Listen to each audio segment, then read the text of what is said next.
Assalamualaikum warahmatullahi wabarakatuh. Saya Yorizan Fajri dari kelas 5 Subpar. Di sini saya akan menjelaskan mengenai akuntansi organisasi nirlaba. Pengertiannya, akuntansi organisasi nirlaba adalah organisasi yang didirikan untuk kesejahteraan masyarakat atau untuk organisasi non-profit beroperasi untuk memenuhi tujuan amal, pendidikan, agama, atau ilmiah daripada untuk mendapatkan keuntungan. Ini biasanya didirikan sebagai lembaga amal dengan motif pelayanan.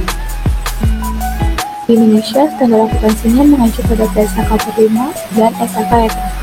Para pengurus yayasan mengorganisasi ini.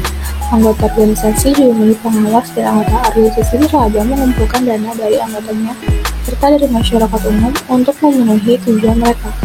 Meskipun lembaga non-profit memang membutuhkan pendapatan untuk beroperasi, mendapatkan keuntungan bukanlah fungsi utama mereka.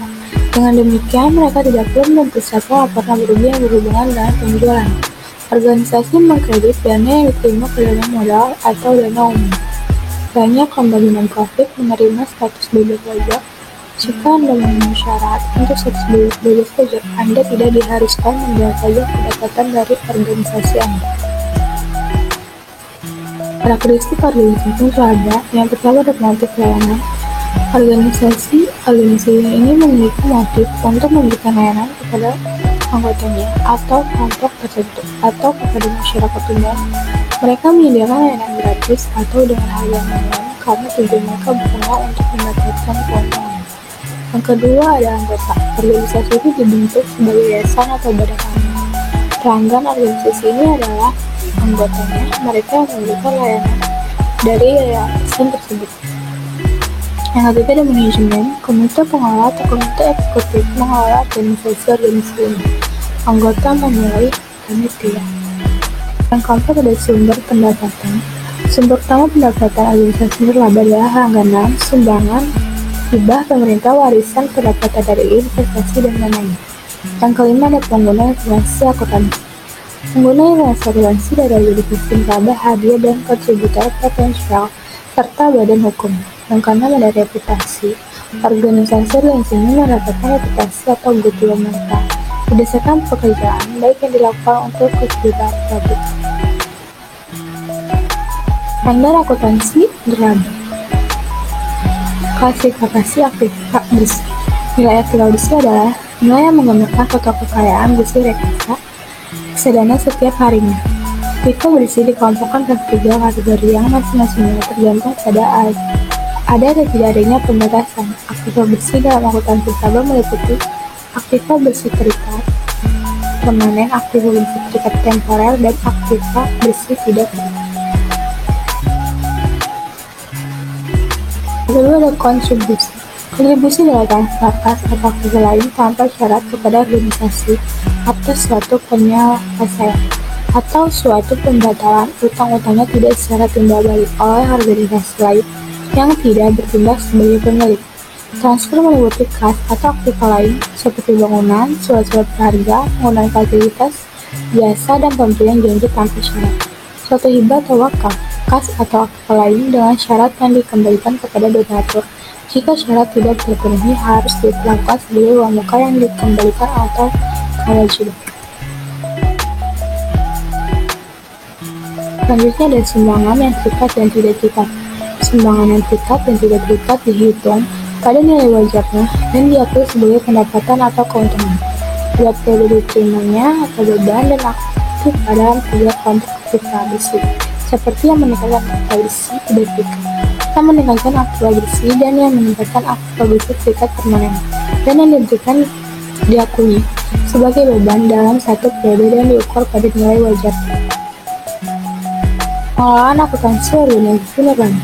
Seperti kita ketahui bahwa organisasi nirlaba tidak berdagang barang atau memberikan jasa dengan motif keuntungan, tapi mereka juga perlu menyimpan catatan pendapatan, pengeluaran, aset, dan kewajiban dengan benar. Sumber pendapatan utama mereka adalah sumbangan, langganan, hibah, dan lain-lain. Oleh karena itu, sebagian besar transaksi mereka dilakukan secara tunai atau melalui bank. Baik Anda sedang berpikir untuk memulai atau tidak memiliki lembaga nirlaba, memahami aspek unik akuntansi untuk organisasi nirlaba yang memang sangatlah penting. Selanjutnya, pengelolaan akuntansi organisasi nirlaba. Yang pertama ada pilih metode akuntansi. Harus mencatat semua pendapatan yang masuk dan pembayaran keluar dengan sistem akuntansi yang terorganisir. Anda dapat memilih sistem cash basic atau accounting untuk organisasi non-profit. Akuntansi berbasis kas adalah sistem di mana Anda mencatat pengeluaran atau pendapatan saat membayarnya atau menerimanya, bukan saat terjadi transaksi. Yang kedua ada pahami tanggung jawab pajak. Jika organisasi Anda memenuhi syarat untuk status wajib pajak, Anda tidak perlu membayar pajak penghasilan dan negara. Untuk pemotongan dan pemungutan pajak tetap dilakukan seperti PPh 21 atas penghasilan karyawan, PPh 23 atas pembayaran jasa, PPN atas barang kena pajak, sedangkan PPh badan dilihat dari laporan keuangannya. Jika pendapatannya adalah saat dipotong dari sumbangan, maka tidak kena pajak. Yang ketiga ada buat laporan keuangan Excel. Akuntansi nirlaba menggunakan laporan posisi keuangan, neraca, laporan aktivitas atau laporan laba rugi, dan laporan arus kas. Laporan posisi keuangan memberi Anda pengetahuan kesehatan keuangan lembaga non-profit Anda selama periode waktu tertentu. Pernyataan tersebut menunjukkan aset, kewajiban, dan atribusi berbeda dengan neraca. Versi non-profit menggantikan aset besi dengan ekuitas. Aset besi Anda dapat ditambah kewajiban harus sama dengan aset pada laporan posisi keuangan. Perbedaan akuntansi konvensional dengan organisasi nirlaba. Yang pertama ada presentasi atau kepemilikan bersama. Salah satu perbedaan akuntansi konvensional antara perusahaan nirlaba dan perusahaan yang berorientasi pada profit berasal dari kepemilikan. Individu dan entitas dapat memiliki presentasi atau saham perusahaan yang dikenal sebagai entitas saham atau presentasi kepemilikan. Pemilik dicatat dalam sistem akuntansi perusahaan dan meningkat atau menurun seiring waktu. Pemilik yang terdaftar di pembukuan berhak mendapatkan keuntungan dari aktivitas perusahaan dengan menerima dividen atau pencairan keuntungan, atau memiliki nilai kepemilikan saham atau persentase yang meningkat seiring dengan keberhasilan kinerja perusahaan di pasar. Organisasi terlibat tidak dimiliki oleh siapapun. Meskipun Anda mungkin telah mendirikan organisasi atau duduk di dewan direksi, Anda tidak memiliki presentasi apapun dari entitas tersebut. Artinya, dalam sistem akuntansi organisasi nirlaba, tidak ada akuntabilitas pemilik atau akuntabilitas. Yang kedua ada akuntansi pendapatan dan biaya. Perusahaan konvensional melacak pendapatan dan biaya yang biasanya terkait dengan penjualan produk dan layanan dalam buku besar, yang merupakan akun penyeimbang yang memiliki aktivitas bisnis dari satu entitas. Organisasi nirlaba tidak menjual barang dan jasa untuk mendapatkan keuntungan yang dapat dilacak dalam bagian akun biasa di buku besar. Biasanya pendapatan lembaga non-profit terdiri dari donasi dan hibah. Banyak jenis donasi yang dibatasi penggunaannya, dan hibah seringkali memiliki anggaran mandiri yang mengizinkan penggunaan dana hanya untuk tujuan dan dalam jumlah yang disepakati dalam kontrak hibah. Misalnya, jika hibah mengalokasikan 10 juta untuk program keagamaan sekolah, lembaga non-profit tidak dapat menggunakan uang tersebut untuk mendapatkan aset baru untuk kantor pertama tanpa izin dari pemberi dana. Akibatnya, sistem akuntansi lembaga non-profit biasanya berupa serangkaian buku besar atau dana yang mengikat organisasi melacak pendapatan dan pengeluaran ke satu titik asal. Secara teoritis, setiap dana memiliki anggaran terpisah, dan buku usaha dalam buku ini memungkinkan lembaga non-profit untuk membuktikan bahwa mereka menggunakan hibah dan donasi semata-mata untuk tujuan yang diizinkan. Ketiga ada perbedaan laporan keuangan. Laporan keuangan sistem akuntansi yang menghasilkan laba taksis perusahaan nirlaba juga berbeda. Perusahaan konvensional menyimpan neraca yang mencerminkan aset yang dimiliki perusahaan yang dapat didistribusikan sebagai laba ditahan kepada pemegang saham.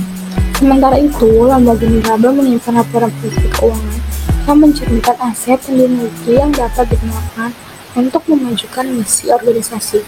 Demikian juga organisasi nirlaba menggunakan sistem akuntansi untuk melacak pendapatan misi dan melacak kelebihan pendapatan atas pengeluaran. Contoh organisasi nirlaba. Satu organisasi nirlaba donasi, yaitu lembaga yang mengandalkan pendapatannya dari sumbangan tersebut. Yang kedua ada organisasi nirlaba komersial, yaitu lembaga yang pendapatannya berasal dari anggota berupa cuan atau sewa dari pemakaian harta organisasi. Yang ketiga ada organisasi nirlaba mutual, yaitu lembaga yang dikelola para anggotanya sebagai pemakai jasa dari lembaga tersebut. Yang keempat ada organisasi nirlaba profesional, yaitu lembaga yang dikelola oleh setiap para profesional yang memang khusus diberi gaji untuk mengelolanya. Berdasarkan pada jenis dari contoh organisasi laba dapat diklasifikasikan menjadi lebih detail bagi suatu pemilik organisasi sebagai berikut. Nirlaba yayasan. Dari jenis ini lembaga organisasi nirlaba pertama yang ada di Indonesia yang merupakan suatu yayasan. Pada dasarnya yayasan dan dimaksudkan sebagai sarana untuk mencapai tujuan tertentu di bidang sosial, keagamaan, atau ke bidang kemanusiaan. Terus selanjutnya ada nirlaba perkumpulan dan asosiasi. Pada jenis organisasi nirlaba yang kedua merupakan lembaga non-profit seperti organisasi atau perkumpulan. Saat ini ada dua jenis asosiasi di Indonesia, yaitu gabungan dan biasa. Sehingga asosiasi gabungan memiliki kepribadian hukum. Walaupun asosiasi biasa tidak memiliki badan hukum, pada organisasi asosiasi juga bisa didefinisikan sebagai organisasi berbasis keanggotaan yang didirikan karena bersifat publik atau keinginan dari para anggotanya. Sebagai contoh, asosiasi Universitas Alumnus, asosiasi guru Indonesia, mahasiswa, dan asosiasi guru. Selanjutnya adalah nirlaba institut. Pada jenis nirlaba terakhir yaitu institut. Institut merupakan jenis lembaga non-profit yang bertujuan untuk mencapai tujuan dalam hal pendidikan, sosial, budaya, dan humaniora. Seperti pada Institut Strategi Nasional ISN, Pusat Studi Strategis dan Internasional atau CSIS, dan sebagainya. Didirikan struktur organisasi lembaga institut berguna pada tujuan utama dan bidang lembaga. Seperti contoh, bidang lembaga penelitian yang memiliki direktur, sekretaris, bendahara, dan anggota penelitiannya tersebut. Menurut Harvard Business Review, ada banyak rekomendasi untuk penataan ulang akuntansi nirlaba. Ini karena kompleksitas yang tidak perlu yang memperlambat analisis dan manajemen keuangan yang cerdas. Pertama, sebagai besar rekomendasi setuju bahwa laporan nirlaba memiliki 4 atau lebih komponen dan membuat 3 laporan keuangan untuk total 12. Hal ini menjadi sangat membingungkan dan dengan demikian diusulkan untuk menggabungkan dana tersebut ke dalam satu set laporan konsolidasi akan lebih sedikit. Kedua, organisasi nirlaba, terutama organisasi pemerintah, menggabungkan akuntansi mereka dengan sistem anggaran mereka. Artinya, mereka melaporkan pendapatan dan pengeluaran aktual dan membandingkannya dengan apa yang dianggarkan. Pengeluaran yang diantisipasi didasarkan pada kisaran pembelian. Jumlah tersebut ditampilkan sebagai kewajiban terhadap anggaran. Kewajiban terhadap anggaran ini membuat pembaca penelitian tersebut. Kesimpulannya adalah memahami perbedaan antara akuntansi antara organisasi bisnis dan organisasi nirlaba dapat membantu menghindari kesalahan. Pencatatan dapat memastikan bahwa organisasi memenuhi persyaratan akuntabilitas dan ekspektasi keuangan di bawah Undang-Undang Indonesia. Salah satu software akuntansi yang terbukti dan sudah banyak digunakan oleh pemilik bisnis di Indonesia adalah Accurate Online. Accurate Online adalah software akuntansi berbentuk cloud yang sudah dikembangkan sejak 20 tahun lalu dan digunakan oleh lebih dari 300 lebih mengguna dari berbagai jenis bisnis, termasuk organisasi penerbangan. Cukup sekian penjelasan saya, kurang lebihnya mohon maaf. Wassalamualaikum warahmatullahi wabarakatuh.